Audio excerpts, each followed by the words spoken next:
নমস্কাৰ আসাম ফক ডেন্স টেলেণ্টৰ এই বিশেষ অনুষ্ঠানটিলৈ আপোনালোক সকলোকে স্বাগতম জনাইছোঁ।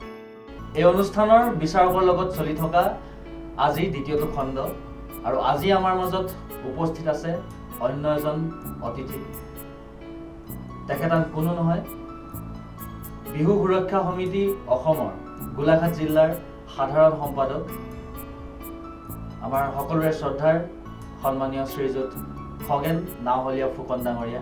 আমি তেখেতক আমাৰ আজিৰ অনুষ্ঠানটিলৈ স্বাগতম জনাইছোঁ। নমস্কাৰ। আমি ছাৰৰ পৰা প্ৰথমেই জেং বিহুৰ ওপৰত কিছু কথা জানিম। ছাৰ, আমাৰ এই অনুষ্ঠানৰ দৰ্শকসকলৰ বাবে, অসমৰ দৰ্শকৰ বাবে জেং বিহুৰ উৎপত্তিৰ বিষয়ে আপোনাৰ ফালৰ পৰা অকণমান জানিব বিচাৰিছোঁ। জেং বিহুৰ উৎপত্তি বুলি ক'লে এইটো এটা বৰ কঠিন প্ৰশ্ন। বিহুৰ উৎপত্তি বা জেং বিহুৰ উৎপত্তিৰ বিষয়ে একাষাৰে কৈ দিবলৈ এক জটিল উত্তৰ হ'ব। বিহুৰ পৰিবেশ্য কলা, জেং বিহু বা গাভৰি বিহু বা টকা বিহু। জেং বিহুৰ অতীততে গাভৰি বিহু বা টকা বিহু বুলি কোৱা হৈছিল আৰু সেই গাভৰি বিহু বা টকা বিহুকে বৰ্তমান সময়ত জেং বিহু বুলি কোৱা হয়।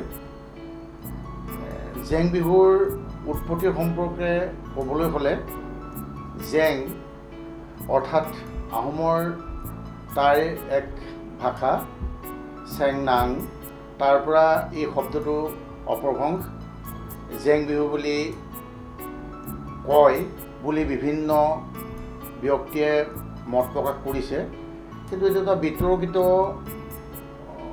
প্ৰশ্ন বা জেং বিহু কি একেষাৰে কৈ দিয়াটো যথেষ্ট কঠিন।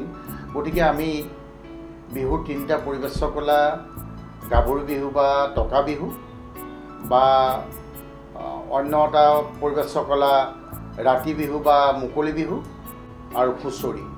গতিকে আমি এইটোৱে জানি থ'ব লাগে, গাভৰু বিহু বা টকা বিহু বুলিহে জানিব লাগে। ছাৰ, আচলতে জেং বিহুত সদস্য কিমানজনমান হ'ব লাগে? জেং বিহুত সদস্যৰ সংখ্যা কিমান বুলি পোনে পোনে কৈ দিয়াটো যথেষ্ট কঠিন উত্তৰ হ'ব। এটা পৰিবেশ্য কলা এটা দলগতভাৱে পৰিৱেশন কৰে গাভৰি বিহু বা টকা বিহু বা জেং বিহু, আৰু তাত সাধাৰণতে এটা সুন্দৰ পৰিৱেশন হ'বলৈ হ'লে 10গৰাকীৰ পৰা ওপৰত যদি বিহুৱতী থাকে, নাচনী থাকে, নামতি থাকে, তেতিয়াহ'লে বিহুটো এক জমজমীয়া পৰিৱেশ হ'ব আৰু বিহুটো সুন্দৰ পৰিৱেশন কৰিবলৈ সুবিধা হ'ব, দেখিবলৈ ধুনীয়া হ'ব, দেখিবলৈ সুন্দৰ হ'ব। আৰু জেং বিহুৰ সময়সীমা কিমান থাকিব লাগে? আগতেতো আমাৰ পুলিন পুঠাও বা অতীজৰ আইতা, পেহীদেউ, খুৰীদেউ মুখত শুনিবলৈ পোৱা মতে যে জেং বিহুৰ সময়ৰ নিৰ্ধাৰণ কৰিব নোৱাৰি। এইকাৰণেই চ'তৰ 4 দিনৰ পৰা গাভৰুসকল বিহুলৈ ওলাই তেওঁলোকে গছৰ তলত এই বিহু পৰিৱেশন কৰিছিলে। গতিকে জেং বিহু তেতিয়াৰ সময়ততো 7 দিন 7 ৰাতি পৰিৱেশন কৰিছিল। বৰ্তমান সময়ত তেওঁলোকে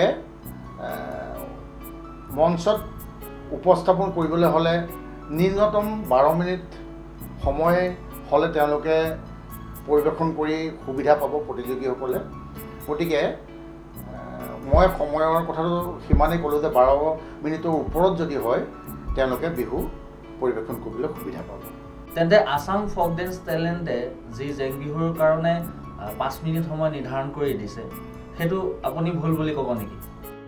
নহয়, এইটো ভুল বুলি ক'ব নোৱাৰি। এইকাৰণে ক'ব নোৱাৰি, এটা প্ৰতিযোগিতাৰ গণ্ডিত অনুষ্ঠানটো পৰিৱেশন কৰিলেই বিচাৰকে গম পাব যে তেওঁলোকে আৰম্ভণিটো উপস্থাপনটো কেনেকুৱা হৈছে, সেই 5 মিনিটত তেওঁলোকে কেনেকুৱা পাৰফৰ্মেঞ্চ দিছে এতিয়াই গম পাব। আৰু এটা কথা আমাৰ দৰ্শকসকলক জনাই দিয়ক যে জেং বিহু, গাভৰু বিহু বা বোৱাৰী বিহু, ইয়াৰ মাজত পাৰ্থক্যটো কি? এইটো এটা বৰ কঠিন প্ৰশ্ন, বিতৰ্কিত প্ৰশ্ন। বিভিন্ন সময়ত বিভিন্ন ঠাইত ইয়াৰ পৰা বিতৰ্ক হৈছে যে গাভৰু বিহু, টকা বিহু, জেং বিহু নে বোৱাৰী বিহু। ইয়াত বোৱাৰীসকলে প্ৰতিযোগিতা কৰিব নে গাভৰুৱে কৰিব। কিন্তু পৰম্পৰাগত যিটো বিহুৰ তিনিটা পৰিৱেশ চকলে তাৰ ভিতৰত যি গাভৰু বিহু বা টকা বিহু, তাৰ নামেই গাভৰু বিহু বা টকা বিহু। গতিকে ইয়াত বোৱাৰী বিহু বুলি এটা কথা নাহে জেং বিহুত। কিন্তু বৰ্তমান সময়ত বোৱাৰীসকলে প্ৰতিযোগিতা কৰিছে, আমি তাকো নুই কৰিব নোৱাৰোঁ। তেওঁলোকে গাভৰু হৈ থাকোঁতে জেং বিহু পৰিৱেশন কৰিছিলে, এতিয়া বোৱাৰী হ'ল, কিন্তু তেওঁলোকৰ আকৌ বোৱাৰী হৈ বিহু নাচিবলৈ মন কৰিলে। গতিকে তেওঁলোকে বোৱাৰী হৈ পেলাই জেং বিহু পৰিৱেশন কৰিছে, তাত আমাৰ ক'বলগীয়া নাই। কিন্তু এটা কথাহে ক'বলগীয়া থাকিব যে বোৱাৰীসকলে যি পৰিৱেশন কৰিব তাত নাম যোজনাৰ কিছু তাৰতম্য ঘটিব। বোৱাৰীসকলে যদি বোকাৰে গৰৈ মাছ বোকাতে ঘূৰিলে, আকাশত ঘূৰিলে বক, মনৰ কথাষাৰি মনতে থাকিলে ক'বলৈ নাপালোঁ লগ, এনেধৰণৰ গীতবিলাক যদি পৰিৱেশন কৰে বোৱাৰীসকলে, তেতিয়াহ'লে তেওঁলোকৰ পৰিয়ালত যথেষ্ট সমস্যা হ'ব। সেইকাৰণেই বোৱাৰীসকলে জেং বিহু যেতিয়া পৰিৱেশন কৰিব, নাম যোজনাৰ ওপৰত লক্ষ্য কৰাটো ভাল। বাৰু ধন্যবাদ ছাৰ। এতিয়া আমাৰ আজিৰ অনুষ্ঠানটি, আজিৰ এই খণ্ডটিৰ পৰা বিদায় লোৱাৰ সময় আহি পৰিছে। আমি অন্য এটা খণ্ডত, অৰ্থাৎ তৃতীয়টো খণ্ডত আমি ছাৰৰ সৈতে আৰু কিছু নতুন নতুন কথা জানিম। আজিও বহু কথা জানিব পাৰিলোঁ জেং বিহুৰ বিষয়ে। গতিকে আপোনালোকেও কেনেকুৱা পালে আমাক জনাবলৈ নাপাহৰিব। আমাৰ কমেণ্ট ছেশ্যনত গৈ কমেণ্ট কৰিবলৈ নাপাহৰিব আৰু চেনেলটো ছাবস্ক্ৰাইব কৰি ভিডিঅ'টো শ্বেয়াৰ কৰিব। ধন্যবাদ।